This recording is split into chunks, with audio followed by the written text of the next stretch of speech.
अजीब सा किस्सा है जिंदगी का भी साहब। कमबख्त पूरी जिंदगी जीनी पड़ती है एक दिन मरने के लिए। दिल में चाहत होना भी जरूरी है, वरना याद तो रोज दुश्मन भी क्या करते हैं। अजीब लोग बसते हैं शहर में मेरे, मुरम्मत कांच की करते हैं पत्थर के औजारों से। कौन था जिसे दुख सुनाते अपना, कौन था जिसे दुख सुनाते अपना, आईने पर सर रखा और रो दिए।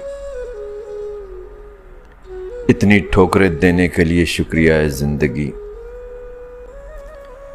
चलने का ना सही संभलने का हुनर तो आ गया। फूल चाहे कितनी ऊंची टहनी पर क्यों ना लग जाए, लेकिन खिलता तभी है जब मट्टी से जुड़ा रहे।